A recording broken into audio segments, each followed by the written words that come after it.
Also joining the Abe team is John Panetti. You may know him from The Voice and Rizzles, deepest voice ever. I used to do the show with him. So he's joining the Abe team now too. Nice. So it's you, Vargas. There's a couple other athletes I don't know if I can mention yet. Cool. But the team is expanding. Awesome. Team's expanding. I'm going to have myself a little orange burst. Cool. What's his name? John Panetti? What does he do? Jiu-jitsu? No, he's the bodybuilder. I used to do a podcast with him. Oh, cool. Yeah, I used to do the podcast with him back at Roslyn. It was The Voice and Rizzles. Cool. Yeah, he talks like this. Dude. I never heard him talk. Really? Yeah, no, I never heard it. Now I got to fucking blow his spot. Now we're out here. I will say that pre, it does get me going, and I don't feel like shit afterwards. Most pre's, you feel like crap. You just feel like tired as fuck afterwards. Yeah, I can say that I feel pretty good with the pre. I do like a half a scoop. And the protein powder is dope. Mm-hmm. I really love the protein powder. All the other companies that I've tried, super, and really this is not like sponsored. Not yet. Not yet, Nick. Send the check. But it is really good. it's really good, man. Yeah. And all the protein powders that I've had for a long time have always tasted very chemically. Mm-hmm. And I didn't want to, you take it, you're like gagging on it. It's horrible. Yo, no Diddy. That's what the children are saying. That's what the children are saying. No Diddy. Oh, Yeah. God. Let's see. Here you go. So real food always. That's his voice? Real Right now voice. it's about 10:30 in the morning. I'm 2 meals in. I'm about to go train. That's not his voice. I swear. Twice so far. Breakfast: 14 egg whites, half a cup of chocolate milk, one of those like uncrustable peanut butter jelly. Jesus. Bad day to be Jesus Panetti's toilet. I'll Christ. tell you that Oh much. my Bad God. day to be Panetti's toilet. But That's a good movie voice. yeah, he's got a good voiceover voice. That's dope. Yeah. So how you feeling, man? I'm good, man. Yeah, getting ready for Worlds, right? Get ready for Worlds. I got new equipment coming in the gym. I'm redesigning a little bit, just switching things up. I put some shit in storage. I actually broke my hand truck moving my 400-pound sandbag into my storage unit, so there's that. By myself. How many times have you used that 400-pound sandbag? Just once. Just once? Literally just once. I like levitated it off the floor, and that was it. I didn't even lap it. It just like it. I got it to not touch the earth. That was enough. And that was it. I was like, okay, good night, All right. goodbye, and then that was it. Yeah. But I had the mentality that that I was gonna get guys to come in and like strong men and do that, but everybody's a pussy, so that never happened. So yeah, I hang around the gray to red sandbag every time I'm at your gym. red to red. That is the 150, 100? 150 to 175. Yeah. Yeah. I just got rid of the bags I don't use, so it's 325 whatever, and then 380 and the 425. I can't shoulder the 361 yet, so once I can shoulder that, I'll bring my 380 back and I'll fuck with that. But And the progression of getting to that point is just what? You just got to slowly load your CNS up. yeah, it's just a lot of weight, like just to be like this with a fucking 300-pound weight on your back, like. 330 isn't that bad. I could like keep it straight, but then the like anything above that, that's a lot. It's just a lot of fucking whatever it's called torsion on your fucking spine. So I don't know. I want to get that first, and then I'll bring that shit in. But everything's good. I'm just trying to make more room for the gym and get ready for the cold weather because this shit is a tease. It's not gonna last long. So What, the summer you're saying? yeah. Yeah. Actually, or maybe it will last long. Last year, I don't think it started getting cold until. Did it get cold early last year? I don't think it did. I think it started getting cold usually like December-ish. It was like really started hitting. Every year I say I want the heat, but then like it's just unbearable. And I used to like be so fucking adamant about being hot and sweating, but now it's just like fuck. I want it to be a little bit cooler. Yeah, just a little bit because training. It's fun, but like just existing, it's unbearable. Dude, Kenji is like miserable. But dogs, yeah. But it's such a funny thing because he wants to be outside. So it's like he wants to be outside. He wants to be out in the weather, walking around doing his thing. But then by the third block, you just see him start slow.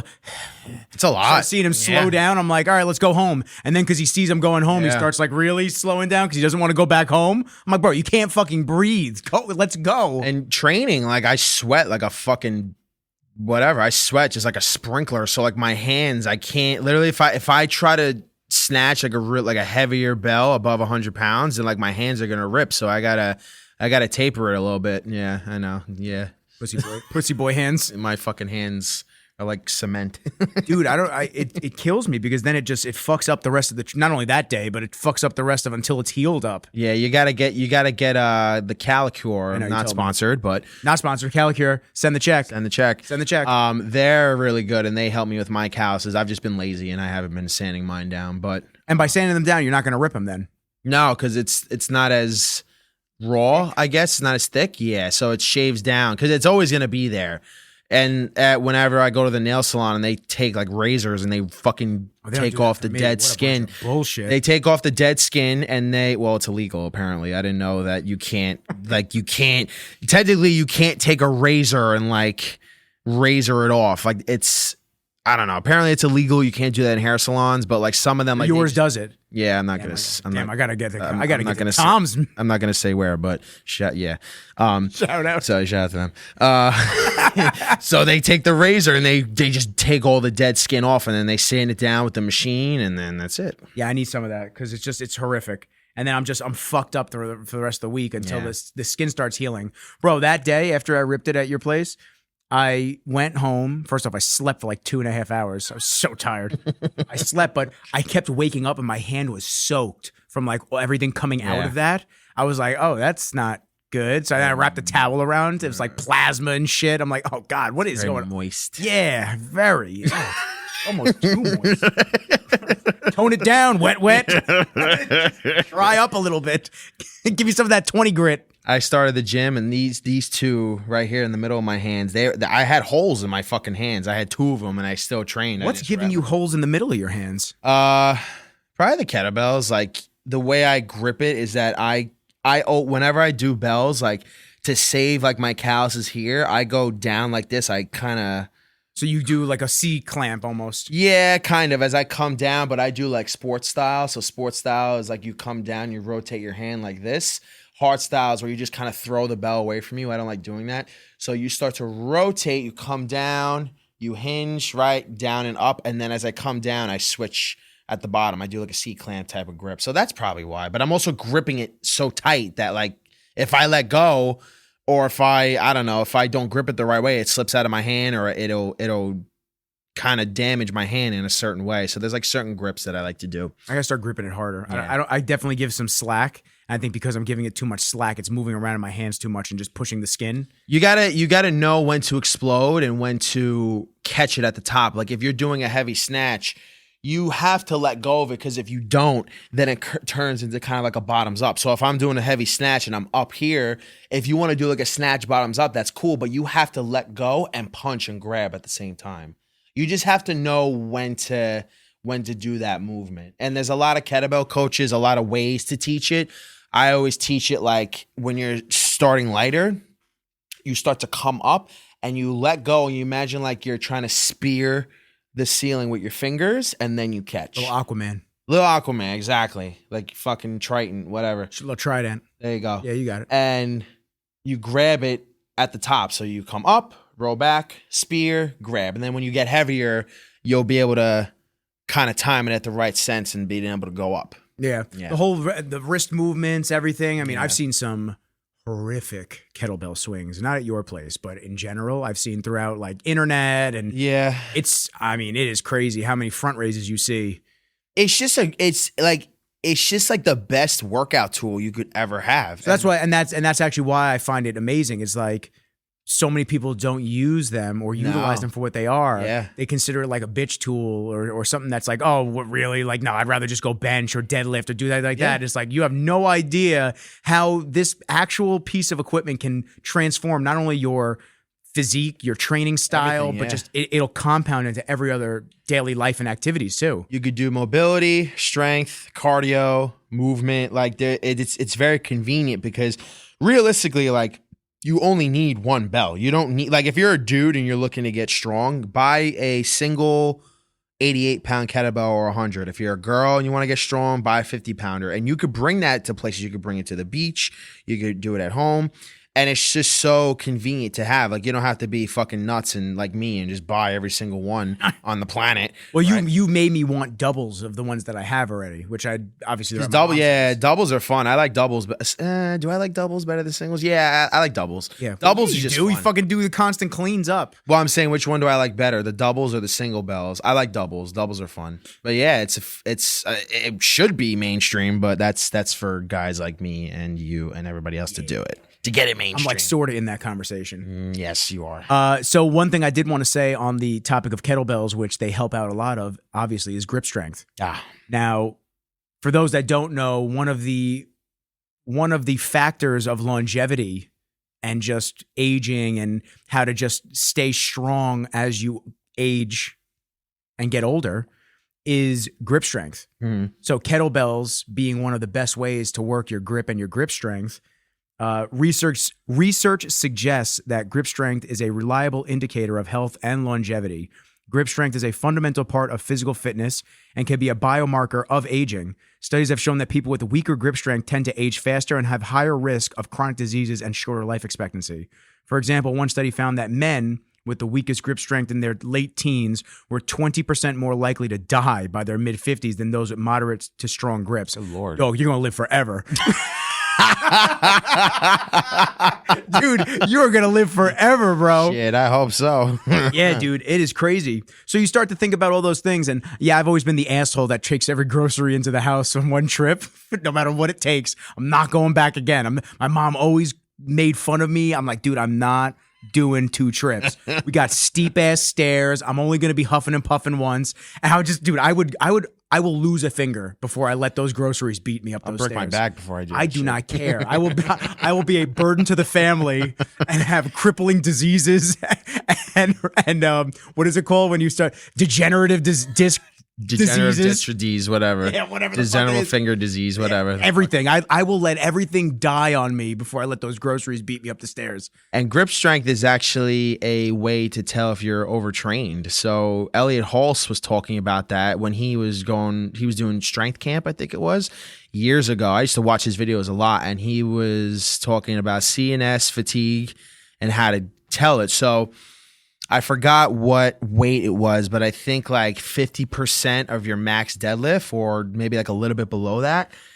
Pick it up and see how long you can grip it for. Say if it's 60 seconds, you drop it. Okay. And then you do it again the next day or next week in a certain amount of timing. Like, I don't remember what it was, but you hold it, and if it's less than what you did last time, like less than 60 seconds, that means that you're fatigued, like your CNS is overtrained, because your grip strength and how much you could hold it, that's also a factor in how you can tell if you're overtrained or not. Because I feel that sometimes too. Like, I don't know what it is. It's just like I feel like my grip isn't strong. Like I can't hold, or like if I'm deadlifting, I can't, like, I feel like my hand is like hollow. I'm like, maybe my You don't body's get that meaty not. feeling. Yeah, it's weird. Like you don't feel like you're actually squeezing it. So that's a big factor in playing if you're overtrained too. That's a good way to tell. I feel that with jiu-jitsu when I'm grabbing the gis. That shit hurts. Dude, my That fingers, shit fucking. dude, my fingers are getting fucked up from that shit. A lot of guys wear like monkey tape. They tape up their fingers. I tried that for a little bit. I'm getting it. I'm getting the jiu-jitsu fingers. I have this one. This one's a little fucked. Yeah, you got like the Yeah. dude. It almost looks like Skeletor fingers. Yeah, I don't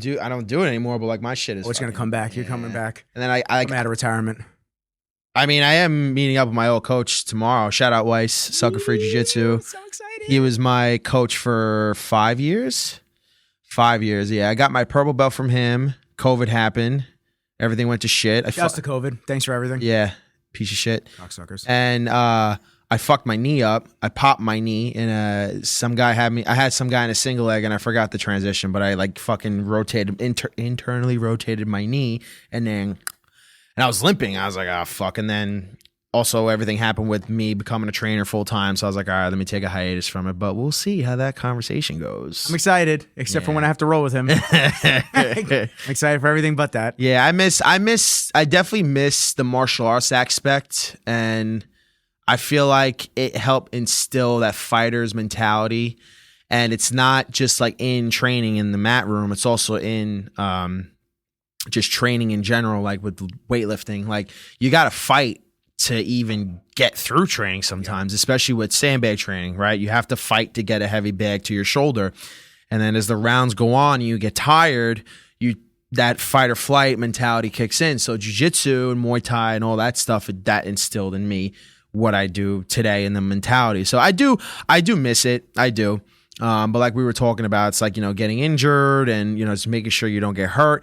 But it's also like balancing strength training and jiu-jitsu. It's tough because you want to do both. I want to do both. Like I want to fucking do kettlebells, deadlifts, bench squat.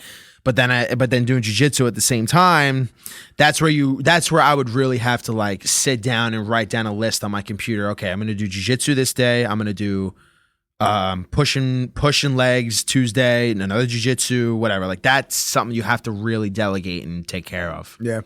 I've had that. I had that battle for a while, and I think I just tanked my body from the 6 days a week of jiu-jitsu plus the weights every morning. It was just too much. It's a lot, and I think the reason why I got hurt wasn't because like my body was weak, but because I wasn't paying attention to what I was doing. So I weightlifted for 2 hours the morning of, and then I went to jiu-jitsu at night, and I'm driving there. The place is like an hour away from me, and I'm like, should I not train? Should I just go home? I'm like, fuck it, I'm just gonna train. So I get there and like we're going over moves and like I'm already just fucking tired. Yeah, you're like, wiped. I'm wiped You're the just fuck done, out. Yeah. man. So I'm like, all right, let me roll for a little bit. I rolled with this one blue belt, bigger dude. I felt pretty good against him. And then I went up against another blue belt. And then I wasn't paying attention. I was like, all right, I'm just gonna hold this single leg. But then he fucking, the guy, whatever, he bulldozed into me or whatever the transition was. I don't remember. What was he going for? A heel hook? No, it was I had him in a single leg, and I forgot what happened. I forgot what the transition was. I think he tripped me, or like he just kind of pushed all his weight into me, and then I went down to the left, and then my knee popped. It was just a weird position, but I'm like, fuck, I should have just stayed home. Like I should have just slept because I knew that I was overtrained and I knew that I was tired, but my head space is like, no, you're a bitch, go and do it. That's where like that was my entire last year. That's where yelling at myself, dude, you're gonna stay on the couch? Go. Yeah, that's where the mentality of like go, like all like work harder all the fucking time. That's where it comes to become stupid because you get fucking hurt and then you're out of training for 2-3 months, So that's where that mentality of overworking, overtraining, that's where it fucks you up. That's why I take naps every day. I took a nap before I fucking came here. I took like an hour nap. I laid down, I chilled, I relaxed, and then I go back to work. Get off your phone. Get off my phone, put on Do Not Disturb, goodbye, and I make sure I get to bed at like 9 o'clock, 9:30 every night, and I wake up at 5:30. So that's where it's like I really deep dived and made sure I was good with my sleep and my recovery because that plays a big role. So that fucking go shit, it's good. Like I like it, but you have to turn off. Like, well, it's funny because that's what people don't see on your Instagram. They don't see the downtime that it requires for you to keep fueling the machine. Yeah, like they just see the savagery every morning. They're like, oh shit, he's at it again. It's like they don't see that you're taking your time. You're making sure you're getting your rest. Like, you're eating a lot during the day. You're not eating a little bit. Yeah. We got to talk about the Oreo consumption, but we no more. Bro, stop hating on Oreos, bro. I'm hating on the ingredients. Stop hating on Oreos. It's my comfort food. Well, we got to get something else. It makes all right. What? Cookies, Chips Ahoy. Okay, cool. No, we're not eating Oreos anymore. We're going to Chips Ahoy instead. Oh, it's all that shit. Yes. Chips Ahoy probably has the same ingredient. But it's so funny. Like people probably think that like guys like me and you are like people they see on Instagram, like they eat really, really, really fucking healthy. I don't eat healthy. Listen, I generally eat pretty healthy, but for the most part, my genetics require me to. Nah, yeah, of course. I sniff a cupcake and I gain 4 pounds. It's crazy. It's the wildest shit you've ever seen in your life. I'm actually an anomaly. People look at me and they're like, "Oh, you probably eat really clean." No, yeah. No. But dude, your metabolic rate is probably through the fucking roof because you train your dick off every single day. No diddy, quarter diddy. Quarter diddy. I need to update myself on that situation because I don't know. I gotta be honest with you, I just know he's a fucking predator. That's probably what it is with other human beings. I don't think it's just kids. I think it's like everything. I went down the rabbit hole with that. It's very interesting. It's over. The second you go down the rabbit hole, it's over. That's why I try to just like, yeah. I kept saying pause because that was like the thing I said for years. And everyone started correcting me. They're like, no, it's no Diddy now. And I went, really? I go, yeah. So then I started joking around when I'd say it. Instead of saying pause, I'd be like, oh, no Diddy. That's what the children are saying. I'd like wait and see if there was a response, if anybody had any rebuttal. And I go, oh, wow, they are saying it. Okay. That's so funny. So now I just go, yeah, no Diddy. What is your diet like? Like, what do you eat? What's my diet like? What is your meal plan? What do you do? When I'm on or when I'm like just in general? In general. I would say I definitely get sugar cravings. That's definitely built into my my DNA at this point. Like fruity sugar or like chocolate? Diddy. I can't even say another phrase for that. No, you Orange? Do you crave oranges? You crave citrus? Do you crave citrusy sweets? How about that? I crave chocolate, like chocolate and peanut butter. That's crave ice cream, man. Yeah, that'll do it. Mm-hmm. Little Van Leeuwens. Van Leeuwen shouts to Van Leeuwen, send the check. Actually, just send the ice cream. I'll be 900 pounds by October. I'll be a blob. I'll be in Tom's gym. Ultimate bulk. Out there, but I'll have the pink kettlebell because I lost all my muscle. So you think that if you eat like a cheat meal here and there, then you'll. So like last night I just was feeling something different, and I got 3 Wagyu steak tacos from IMC in town. Oh, it's so good. We gotta go. They do. Okay, shouts to IMC. Don't send the check. Send the sponsorship so Tom and I send can the eat meat. for free. Whoa! Send the meat. I'm not saying it. Send the steak. No, send the meat. Meat. I love meat. Love meat. Fogo de chao. That too. Well, I'll tell you. IMC does on Wednesdays and Thursdays. They do half off porterhouses for 2. Ooh. So they'll do a porterhouse. Are we going on a date? We are next Wednesday. Next Wednesday after this. Yes, we'll do it after. We'll do it late in the evening. Perfect. It'll be beautiful. And they do porterhouses for 2 for like $50. I'm with it. Oh yeah, dude. And then we get this. I got the steak tacos and I got a burger last night. I ate half the burger. I ate some of the fries and like that was it. But I feel bloated today. So like my body with like the oils and all that stuff, it feels fucked up. But if I eat normally, which is what I do, which is just I'll eat white rice and meat or anything like that, and I just keep it very plain. Now, I feel better and I look better. I look tighter. Do you beat yourself up mentally because you ate like not like I used to? Okay. But I definitely do have a little bit of that where I kind of just like, come on, bro. If I give into a craving, if I give into some ice cream, I'll be, for a little while, I'll be like, oh, dude, look, it's gone. Like you didn't need it, but it's a tough battle.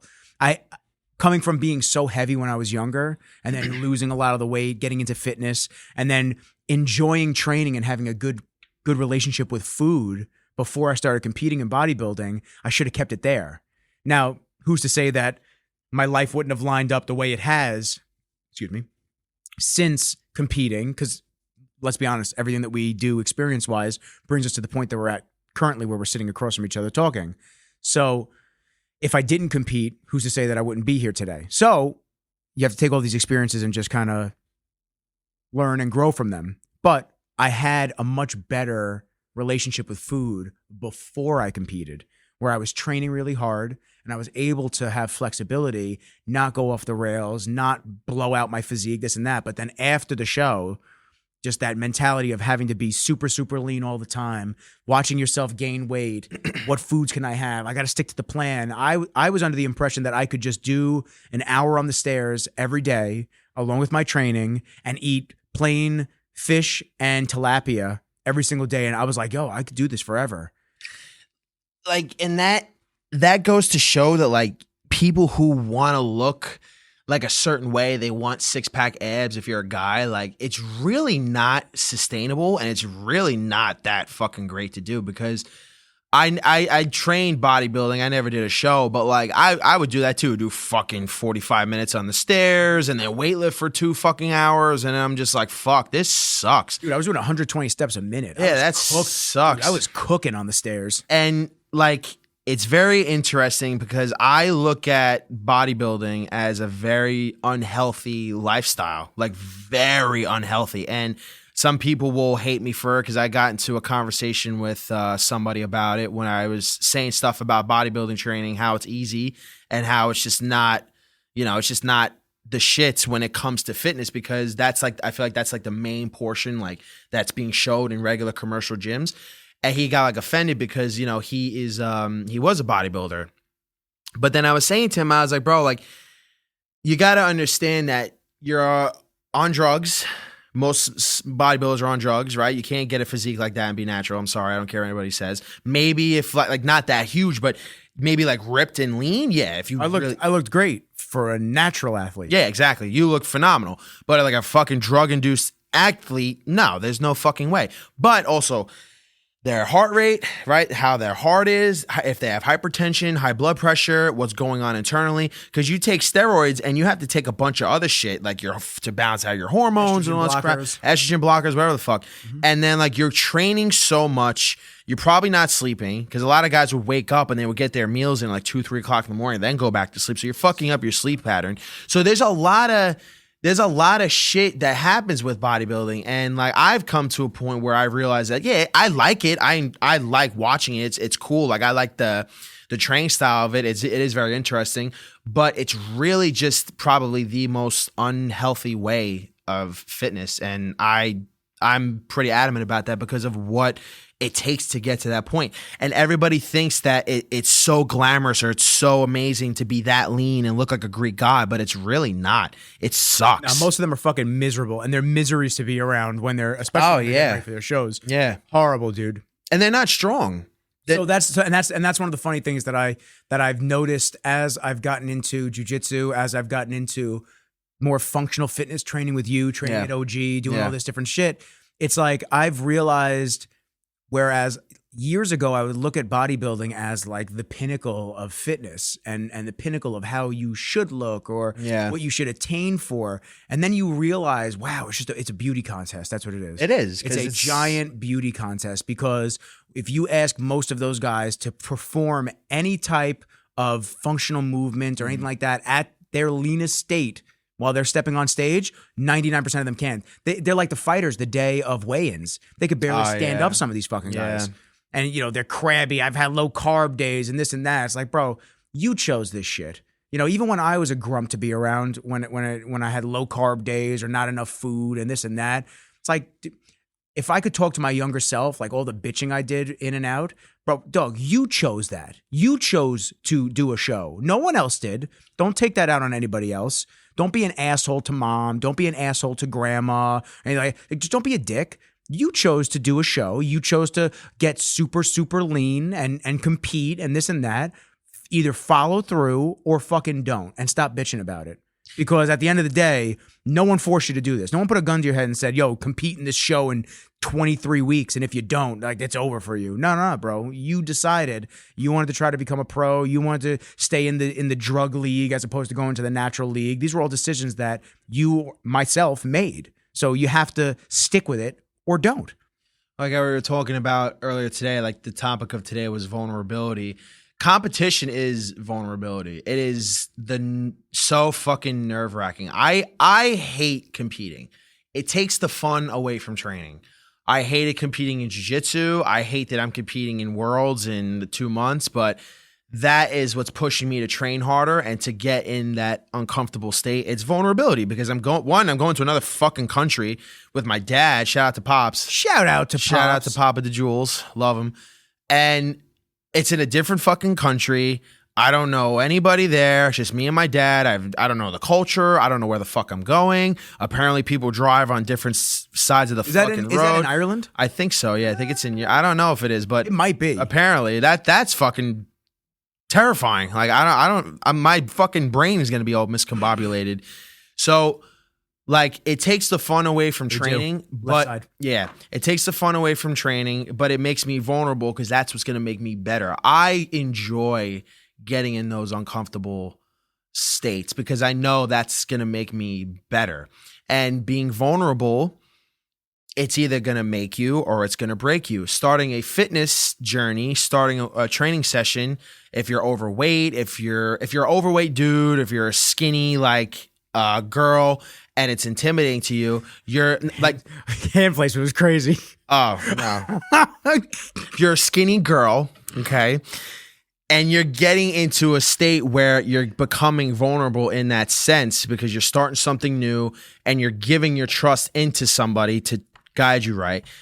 It's either gonna make you the person that you want to be, you're gonna become that person, or you're just gonna crap out and you're gonna kind of dig yourself deeper into that hole. And that stems to being vulnerable in relationships, in friendships, and just admitting when you're wrong. Like, vulnerability, it makes everybody uncomfortable, but we have to get vulnerable in certain times, because then we really see what's wrong or what we have to work on. So, you know, in competition, like, yeah, like I'm terrified of it. It's going to be fucking insane. But it's going to be an experience. It's going to be fun. I've never like pushed myself that much that I do now. And it's terrifying, but it's exciting. Cause, you know, doing shit you've never done before, that's where you really see if you got it or not, you know? Yeah.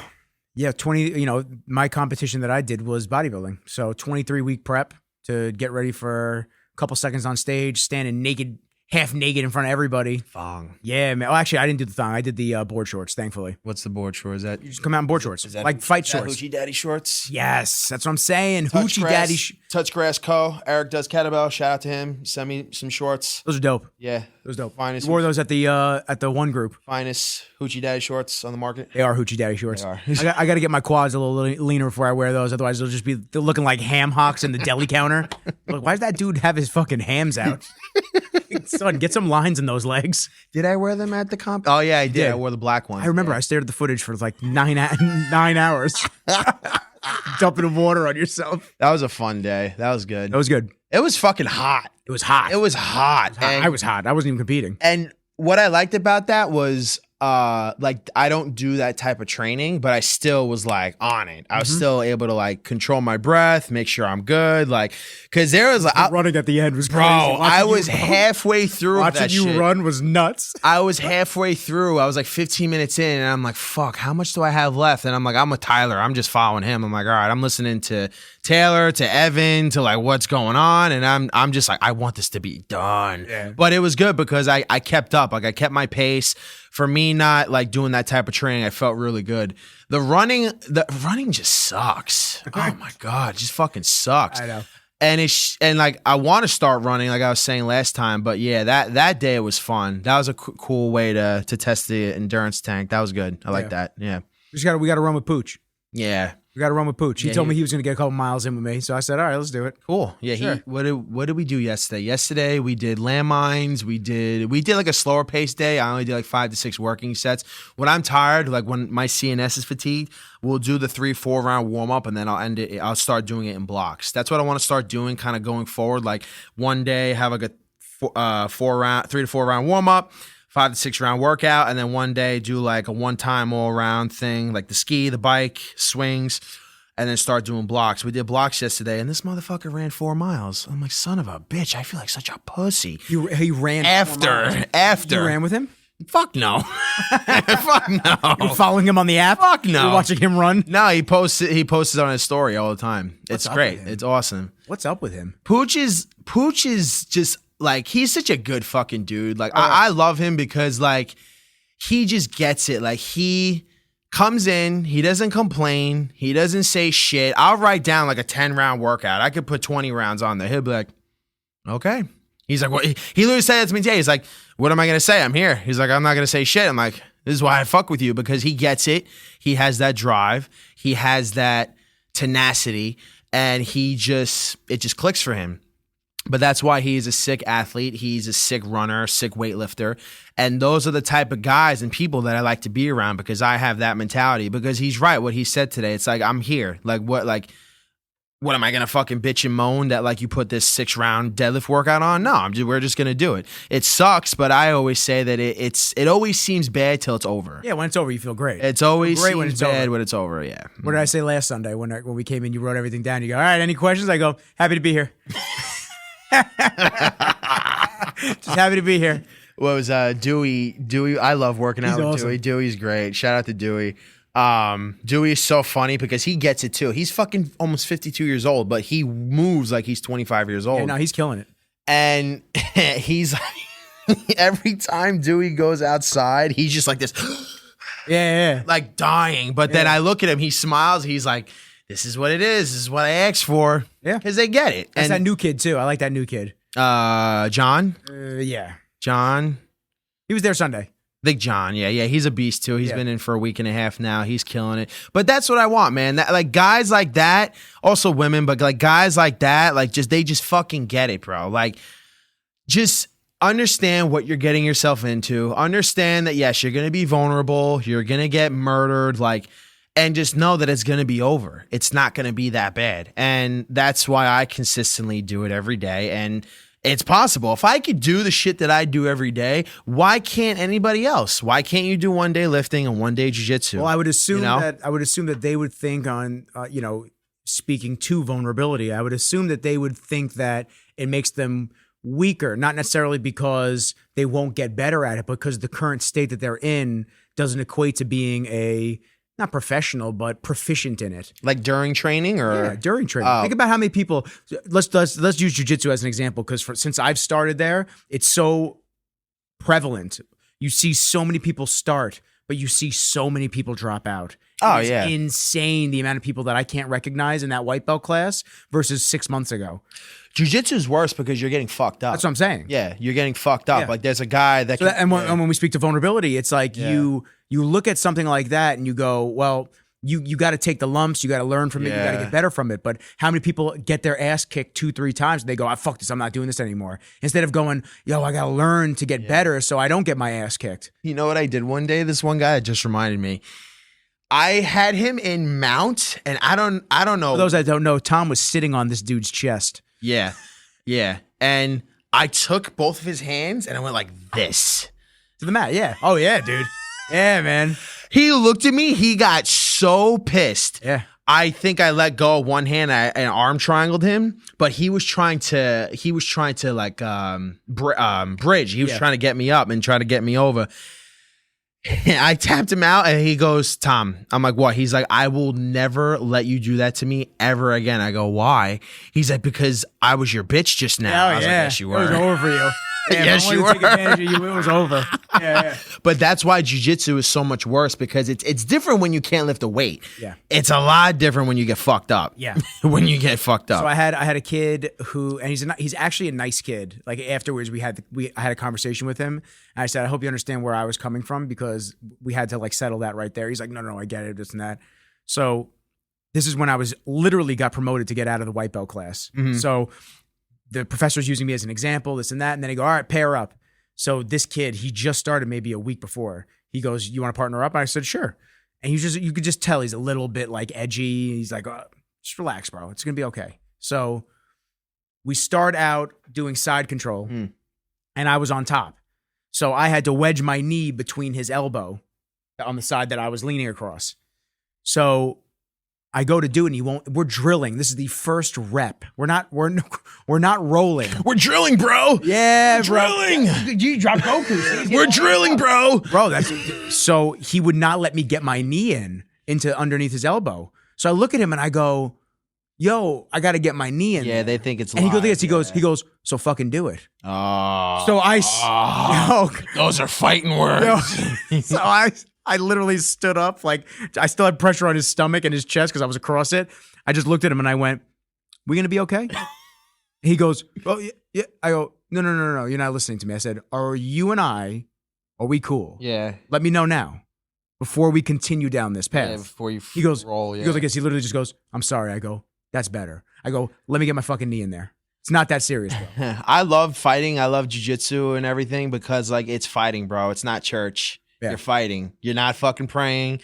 You're fighting. I had this one guy who was a hater, and he just didn't like me. He was like 10 years older than me. I don't think he was just like liking that I was younger than him and just a better athlete. But whatever, dude. Like, give us a fuck. Yeah, bro. I have younger kids that are better athletes than me at jiu-jitsu. I got to swallow my pride all the time. Bro, I'm 28 years old. Like, I'm going to get older, and there's going to be times where, I'm going to be 40 years old, and there's going to be another fucking kid who's 22 years old, savage. It happens, but who gives a fuck? Anyway, so one day I walk in the gym, and we had words. I think it was on social media or I was in person. And I go to him, I go, yo, what's the problem? He said what he said. And I'm like, all right, let's go. It's open mat, right? Yeah. So we get after it. I fucking slammed him. I Darce choked him. Like there's just something about like when a man or like somebody tries to one up you on purpose. Like I've had guys come into my gym and think that they're tough shit and they can outwork me. And I feed off that shit. I love that shit. Mm-hmm. So that day, I think we trained for like 30, 40 minutes straight. And I fucked him up.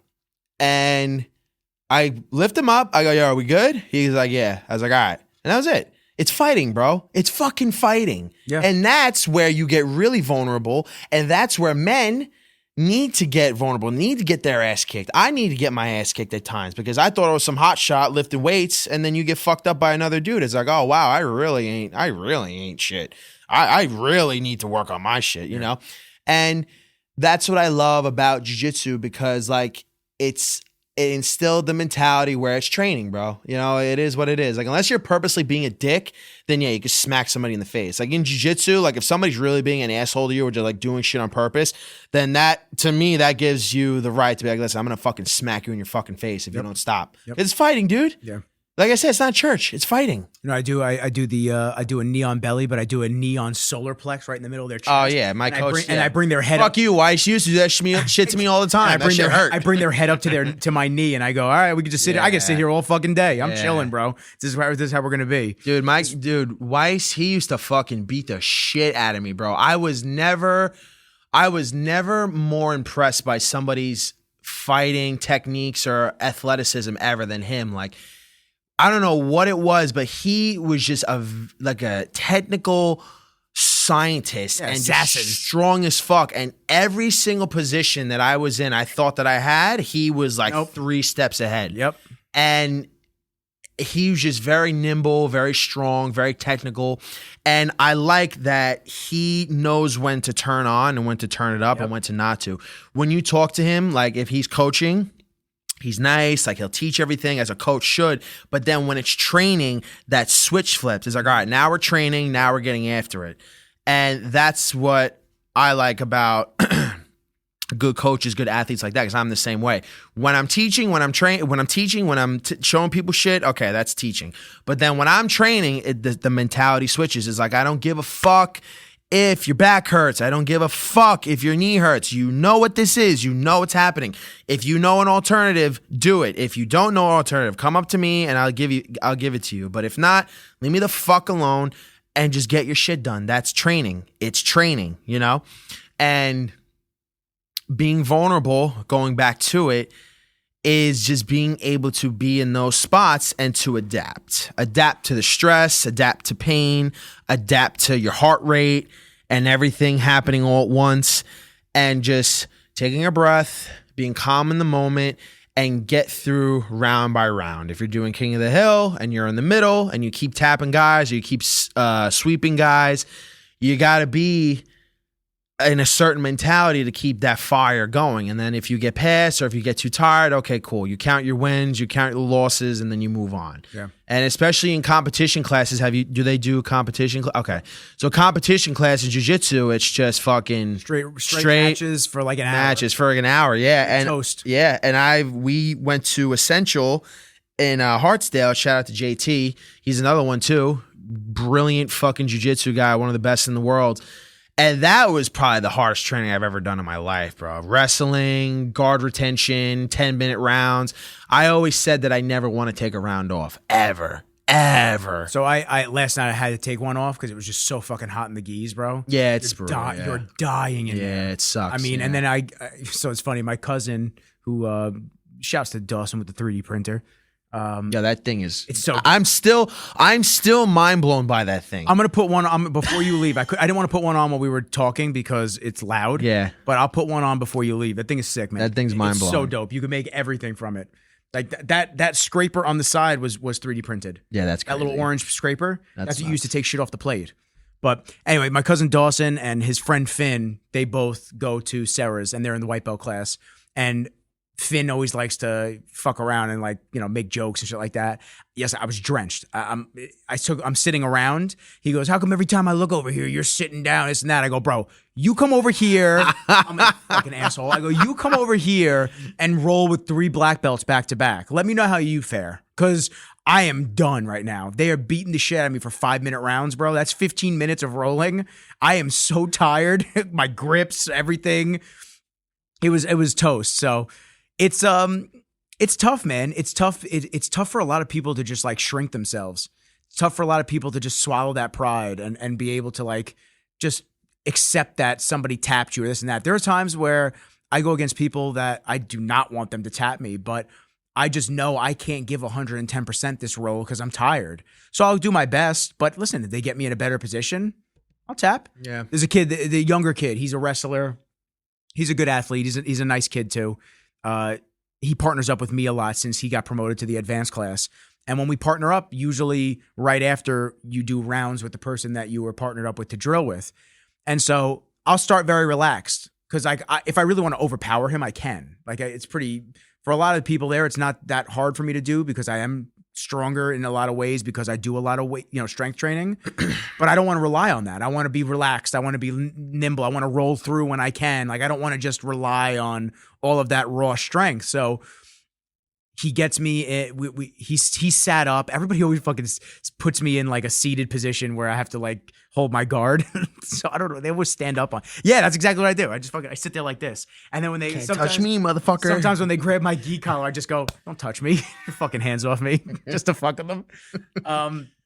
But I was sitting there and he starts doing some stuff, whatever, and I tap him the first round. And the second round, he was really, really, because I guess he was so irritated that I tapped him. He was really going for some shit. So I not that I let him tap me. I let him get the position. I didn't want to like fight him on everything. But then the next one, after he tapped me on that one, the next one I went hard on him, and I was like, all right, now I'm back. Now we'll go back and forth. But it's push and pull. You have to be able to accept those taps, those little quick ego defeats, and then get right back to it. The better and worse people than you. Yeah, the times where I would train, and I think honestly, I think sometimes the biggest egos in jiu-jitsu are the black belts. Because they don't want to get tapped by lower belts. They don't want to get tapped, but it happens. I've tapped out black belts before, and some of them were like cool with it, and the other ones, they would get so fucking pissed, and they would try to fucking hurt me. Mm-hmm. And I never gave a shit. Like, I think the only time I gave a shit that I got tapped was just my first day. Like, literally just being emasculated. And then after that, I'm like, all right, this is the process. It is what it is. Whatever. I don't give a fuck. Like, all right, cool, you tapped me. Good. That's training, bro. Like, it's not competition. It's not getting filmed. It's not like a big fucking deal. But a lot of ego and a lot of pride is in that. And to me, it's like, who gives a fuck? They're going to forget about it. Yeah, I don't remember every person I've tapped. I don't fuck. I did jiu-jitsu for 5 years, and it's like, it is what it is. I just looked at it as training. And that's where like the egos and all the other stuff, it kills training. Like training is fun. Training is meant to be fun. It's meant to be brutal. But especially in jiu-jitsu, you have to cherish your training partners. Like I cherish my clients. Like I cherish Pooch. Like it was just me and him today. Just like, it was just me and him today, just in the workout. And I cherished him because, like, if I didn't have him, yeah, it would have sucked. Like, just doing that shit by myself is brutal. But when you have somebody to train with, it makes it better. I used to hate training with people, but now I enjoy it having my gym.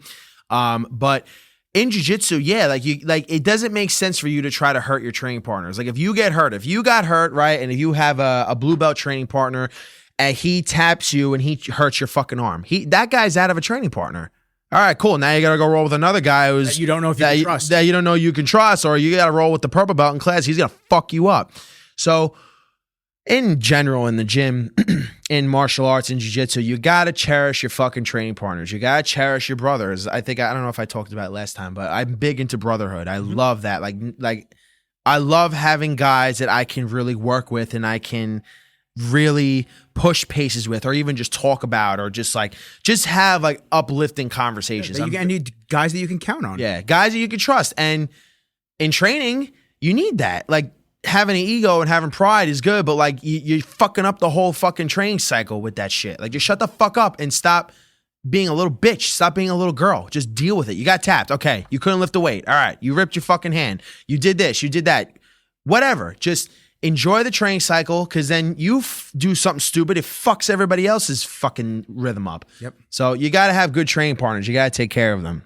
Yeah. That was like when I hurt my ankle, man. It sucked. I was out of everything. I was out of the gym. I was out of jiu-jitsu. I was out of everything. Yeah. Couldn't train the competition classes on Sundays. I couldn't do anything. And it just sucked, man. It just sucked. And now I've been very particular with who I roll with. There are definitely people that I refuse to roll with over there. And I won't do it. It's not because they're bad people. When are you going to compete? Oh, man. We were talking about that I know. before. Truthfully, I would probably only tell one person besides like my guy Gary, the dude who does the competition class. Truthfully, I would only probably tell you. Maybe you would come, corner me, stuff like that. Yeah. Yeah, absolutely. You're the only other one that I would tell. I would want nobody there. I'm not even worried about losing. My thing is I'm worried about getting injured. Yeah. That is the number one thing because there's so much riding on my back when it comes to my business, the podcast, Kenji, everything. That's why I stopped. And it gets very nerve-wracking to have somebody that's going to go crazy snap my fucking ankle. And then it's like, wow, yay, now you're out for how long you can't even stand. Yeah. So that's what I get nervous about. I don't give a fuck. I could go 0-20. It doesn't even matter to me. Like, great, I showed up, I did my thing. Dude, when I competed in bodybuilding, I came in 20-something out of 40 guys. It's still good. I was still good because I went against, in a league that's not tested, but still, it's like, okay, cool, like whatever. And I showed up the next year and I did it once more. And I came in 4th out of 4. So hey, I came in 2nd out of 4 at my the strongman qualifier. Hey, fuck it, whatever. I don't give a fuck. As you were saying. But there's pros and cons with everything, but that's one of the cons with competition. And like I said, it takes the fun away from training. But it's cool because you could really go out there and show what you know and how you do things to somebody else. And if you win, it's a cool thing. I think everybody should compete in jiu-jitsu or in general. You should compete at least once because you never know. You might fall in love with it. And then after my first competition, I was like, oh, I like this. I think I got bronze. But I was like, oh, I like this. This is dope. And then I continued to compete in jiu-jitsu. And now I'm doing strongman. I did the landmine, the sandbag games, all that stuff. But yeah, that's one of the cons of competing in competition. So now the question, and I want you to say what you're going to say, but now the question is, do I do it now as a white belt before I go blue, or do I get it as a blue belt? Yeah, because when you become a blue belt, you'll be fighting blue belts that have been doing blue belt for 3-4 years. No, like 9. Their blue belts are 9 years? God damn. Bro, there's a lot of guys in jiu-jitsu who are blue, purple, brown belts for like 15, 20 years because they never get promoted. Sandbag and blue belt. Yeah, that's how it works. Yeah. Fuck, what was I going to say? I forgot. I fucked you up. It's okay. All right, what were we talking about? We're talking about competition. You say that's why you believe that everybody should compete at least once. Yes, you got okay. Bronze, you got addicted. Yes, so everybody should compete once. And also with getting ready for competition, you just have to train in the right ways. I hate strictly like programming certain days. That's where I was talking about before. Like if I were to get back into jiu-jitsu, I would really have to delegate. I hate that shit. But if I were to compete again in jiu-jitsu, I would just do 4 or 5 days of just jiu-jitsu and then maybe 1 or 2 days of probably just sandbag work, honestly. Like iso holds, some movement, definitely like sandbag squats, over shoulder. Maybe I would throw in some kettlebell stuff, but you would just have to prepare for it. And I feel like that's where a lot of fighters, like that's where they fuck up because they don't strength train properly. Like you gotta strength train with the mentality that you're just having strictly injury prevention. You're not trying to focus on your max rep deadlift. You're not trying to focus on your max rep bench press because that doesn't mean shit.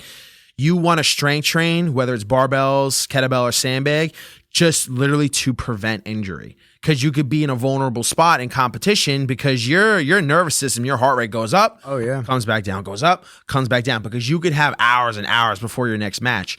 So you have to be ready in that sense, but also be aware of the certain aspects in jiu-jitsu, like your heart rate, certain positions, if you explode, if you're invulnerable, movement patterns, breathing patterns, yep, huge. But that's where a lot of fighters, I think that's why they get injured a lot, especially like a lot of like the skinny guys, like the fucking Gumby guys, because they'll fucking pop their knees and their shoulders all day long. And that's not good. Like that's how you fuck yourself up for the years on end. So when you compete, you keep causing friction in those areas. Yeah, and even like young athletes, like 14, 15-year-old kids that are playing football, doing wrestling, they fucking destroy their bodies. These fucking kids not even fully developed yet. Bro, these kids are getting surgery on their fucking knees and they're not even training right. What's the current percentage of pitchers that get Tommy John surgery? That's the crazy. What's Tommy John? That's when they have to replace in the elbow from throwing. That's the percentage is huge. Really? Percentage of pitchers with Tommy John.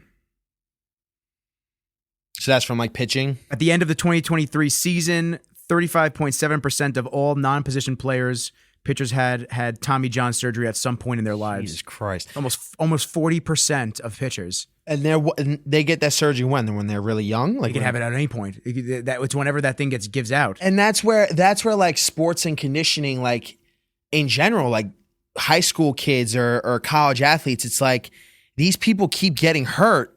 And why is that? It's different if you're playing football. Like if you get tackled and your fucking knee explodes, that's different. But like if you're getting injured just off like wear and tear and certain movements, it's like something's got to happen, or you got to switch it up in your training protocol so you don't fucking get injured. Because if you're a young kid, you're getting surgery on your body already, like that's fucked up. Like that's never gonna be the fucking same. No, it's never the same. It's never the same. And that's I where got my nose done from breaking it, and dude, I can never smell the same since then. I need to go back to the hospital or the doctor, and I have to say, yo, you guys gotta check because I probably have a deviated septum at this point. Yeah. And that's where I want to like kind of take the turn of my business. I want to work more with fighters, with football players, like athletes, and get them to be ready to go on the field or go on the mat. Because I've trained a couple of people, like a couple of basketball players, and they that like, young kid, right? That Jalik. Yeah. He was a nice kid. Yes, Meek. I haven't seen Meek in a while, but he fucking got strong. This kid was like 2 years ago, he was like 14, 15 years old. He was like fucking 140 pounds. He deadlifted 330 on the trap bar. He's a young high school kid. And I would always ask them, how do you feel when you're on the field? Like training is whatever. Who gives a fuck in the weight room? How do you feel on the field? I felt so much better. I felt stronger. My cardio was up. I was just bulldozing through these guys, and that's great. Because the style of training that I do, it involves like benching, squatting, and deadlifting, but it involves the explosiveness of the sandbags, the landmines. Meek picked up landmines like that. He did really good with that. And that's something that I want to pursue in my career next. That's where I want to take my gym's protocols. That's why I'm reinventing. Like I want to kind of steer away from the regular fitness, pop fitness, because I was talking to one of my friends today about it, and people, this is something that I have a problem with. I have to realize that not everybody's built like me or built like the people that I'm around. They're just not. Like people do not have the work ethic that people did back then, or they ever would, because you have to understand that working hard and getting into those realms of fitness and savage training, that's what's going to make you the elite level athlete or person that you want to be. But unfortunately, these days with social media, with everybody's fucking feelings these days, they're not like that. So that's something I have to realize. But that's the type of people. Do you think it has to do with the distractions of social media and everything around us, or do you think it's more so that they look at people like you and they're just irritated that they're not that level because of an instant gratification type of a scenario? I got to work 3 years to get like Tom. I want it now. Fuck it. I'm not like waiting anymore. Yeah, it's impatience. It's people being not wanting to put in the work and not wanting to be patient when it comes to that. It could be jealousy. It could be jealousy. Like, oh, Nick's a photographer. Nick's an entrepreneur. Nick's doing jiu-jitsu. He can live his life. Why the fuck does he get to do that? It could be that. It could be just like jealousy and envy. So stressed. Entrepreneurship. Oh man, this is not what they told me it was going to be like. I'm so stressed. It could be that. And also social media, it's like I could fucking go on Instagram and they're like, oh, let's do a 10-minute ab routine. I saw a fucking guy do a backflip. And he like did a pull-up. He grabbed the medicine ball, threw it up, caught it, and then did a backflip. Who the fuck can do that? Who can do that on Instagram? Nobody fucking can. And I love seeing the 10-minute ab routines. And if you're a person that does that, I think I had somebody come into my gym like 2 weeks ago that does that. And I'm just going to say that. Fit for Duty? Fit for Duty? It's the homie Fit for Duty. No.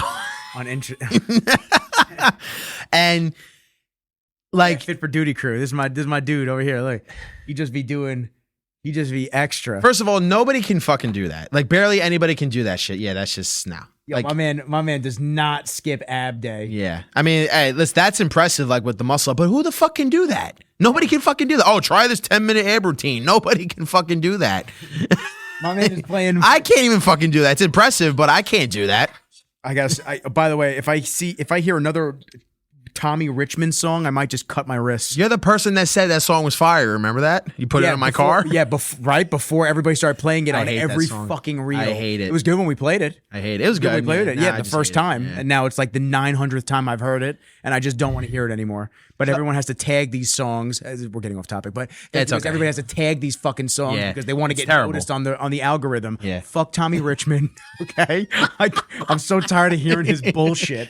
Anyway, yeah, it's You know, then again, Tom, I do have to play devil's advocate. I have seen you flip kettlebells around. Oh no, kettlebell juggling is fun. Defying all laws of gravity and physics. Nah, kettlebells juggling is great. Like all that shit's good cardio. That's like a good flow cardio day. You guys crack me up whenever I see you guys doing that. I laugh because I'm just like, how the fuck do they remember what sequence this shit It's goes in? hard. Oh my it's God. hard, man. It's hard shit. I went to when all of my friends were here in Brooklyn. We went to Dean's CrossFit, Colin, Wolfpack Fitness, all those guys. Yep. Yeah, fucking. He's the homie. Colin's sick. He's 50. I think he's 55 years old now. He looks like he's 20. I remember seeing his videos of him doing it in his apartment. He did it in New York City. He did it in the middle of the street. And he blew up, and it's insane the stuff that he does. Like he'll go above, behind the legs and catching all that stuff.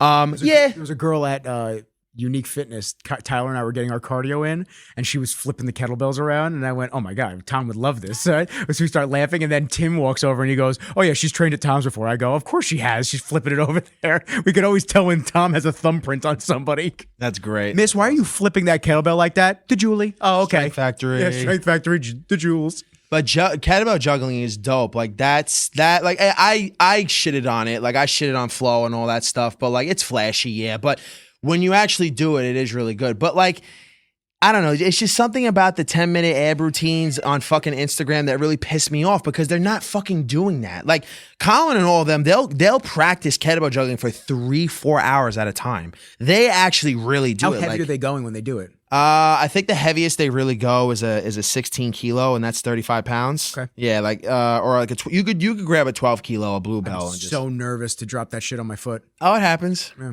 It happens. I'm sure it does. Just like you could fall down the street. I do. Yeah, I do too. I do regularly. Yo, I be tripping over shit too, man. All the fucking time. When I get pissed, I like fall. I'm like, fuck, I just don't have my back.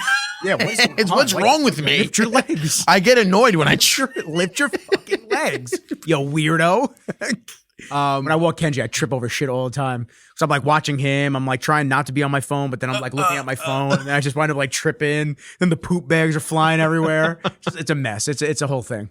But I think all that, I don't know, all that shit ties into it. And when I opened up my gym, I thought that I was gonna, get all these people, all these clients, but no, like my first week, I had nobody. I had nobody in my Weird when you sit there and nothing's happening, right? Nothing's happening. It sucks. But then eventually it started to build from there. But it's hard trying to find people who want to actually work, that actually want to get after it. And it's not every day. Like I have my client Oscar. He's 55 years old. He looks fucking great. And he only trains with me 3 times a week. That's it. It's 3 hours out of your fucking week. That's it. You have 168 hours in a week. I think that's how much it is. And you just need to put in work for 3 to 5 hours a week. That's it. Yeah.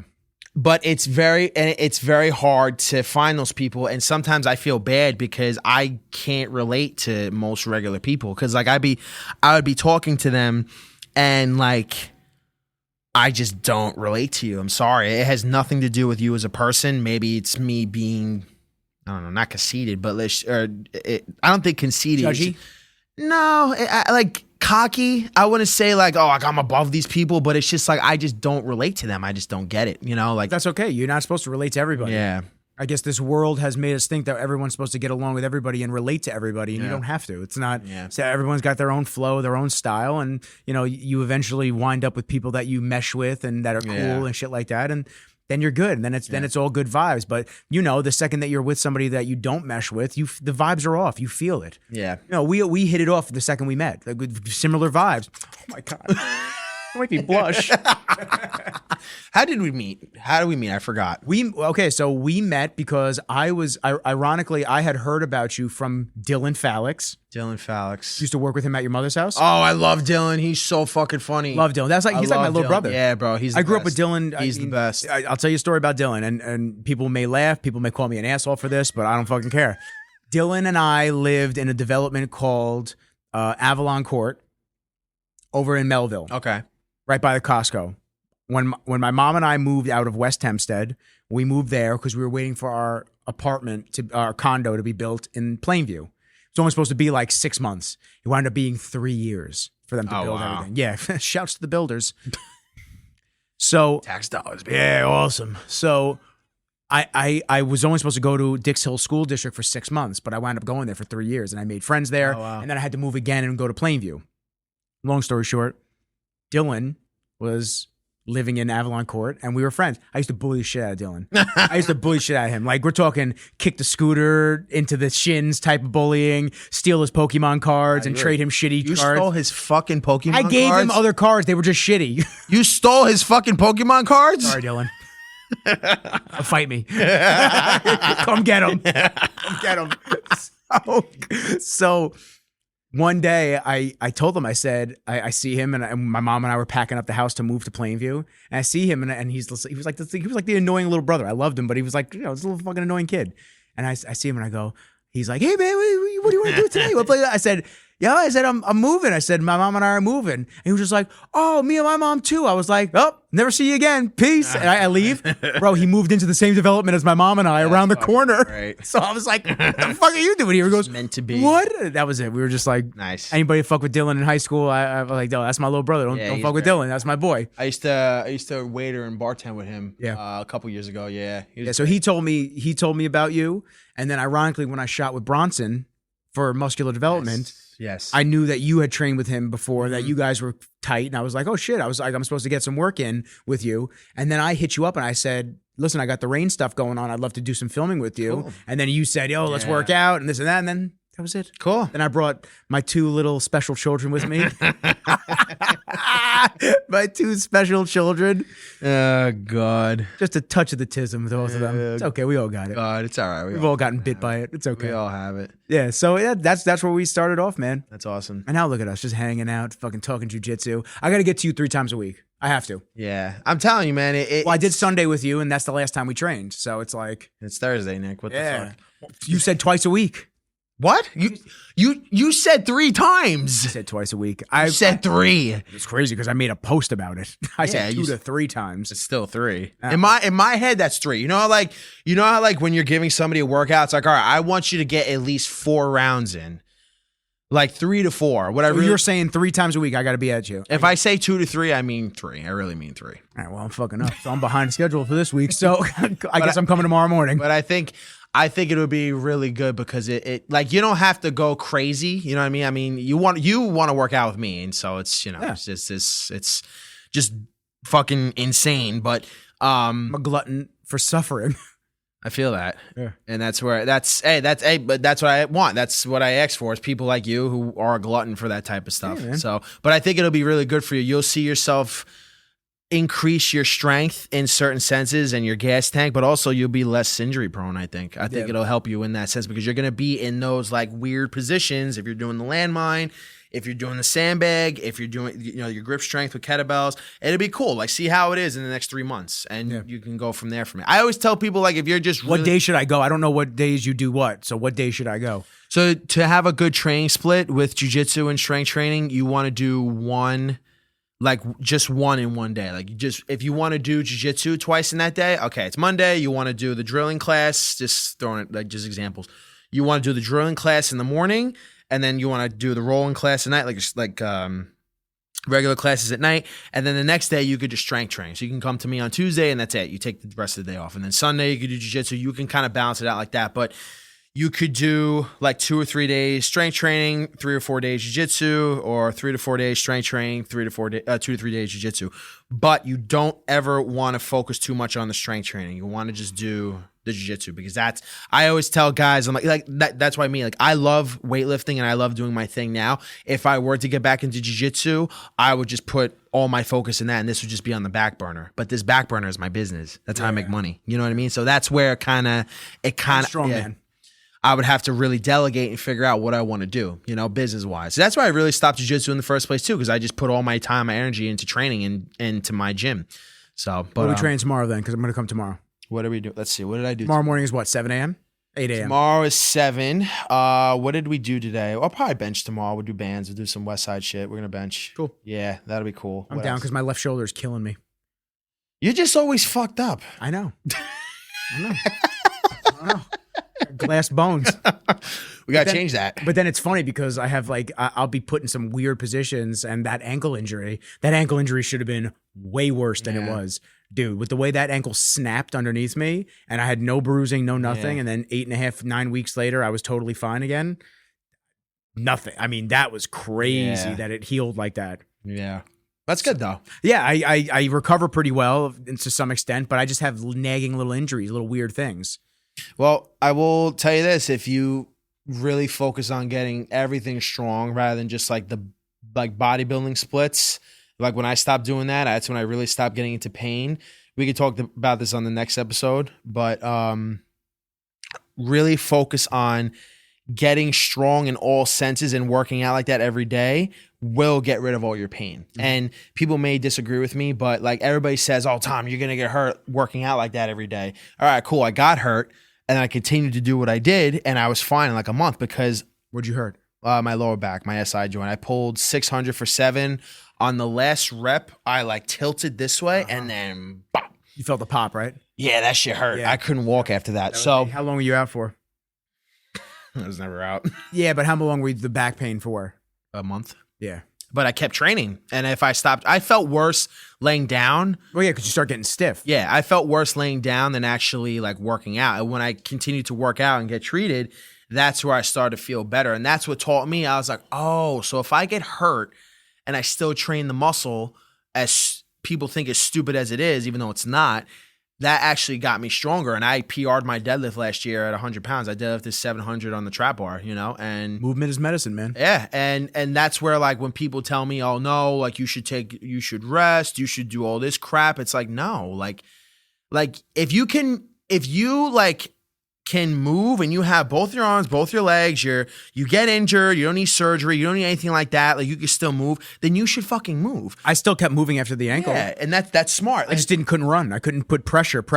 But you still worked around it. You still did the stuff that you can still do. And that's another reason, that's another thing why people are little bitches these days, because people get hurt and they think, oh, I'm done training. No, you have to keep fucking moving. And people can disagree with me, but if I can injure my back, right? If I can injure my back and I can PR my deadlift the same year over 100 pounds, then I don't care what you have to say. My methods work in that sense, and they have worked for all my clients. I've had my clients, like my one of my clients is an overweight guy.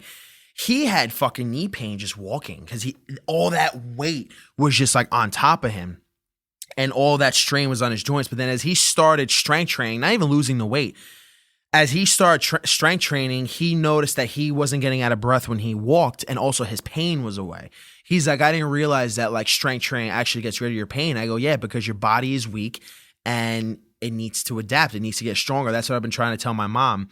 My mom's been having trouble with her arms because she's on this medicine, this cholesterol medicine. And I yesterday I focused on like rubbing out her arm, a little bit of lotion, and just like getting blood flow into her fucking forearm, and she can move her arm better. And I'm telling her, I'm like, you have, like, I understand you're 65 years old. Could she use your massage gun? Yeah, but I think she has one. She has one, yeah. Okay. But like really getting into the tissue and rolling it out, just getting blood flow in there, like your body needs treatment and it needs to be strong. Even if she just grabbed like a little steel club and she like did some like wrist rotations, some forearm movements, yeah, like some pullovers, like maybe some like a little bit of curls, like iso holds, like out like that, she would feel so much better. So strength is medicine, movement is medicine, but really strength is the elixir. You need to be strong. All your pain will go away. I agree. Mm-hmm. I agree. Yeah. All right, so I'm going to be there tomorrow. I'll be there tomorrow. Awesome. Any final notes on vulnerability? Be vulnerable, you bitches. Yeah, that's what the message is. Yeah, it's okay to be vulnerable. It's okay. It's okay to cry. Oh, I knew you were gonna say that. Yeah, it's okay to cry. I actually cried recently. I won't say why, but yeah, I did, man. Say why? No, I really did, and like I have my moments. Like, men, you're allowed to have your moments, and respectfully, I don't give a fuck what people say about it, but you need to have those moments. You need to let the emotions out because you feel a lot better afterwards. You realize your torment, you realize your shit, and it's like, oh, okay, this is what I need to work on. This is what I need to do.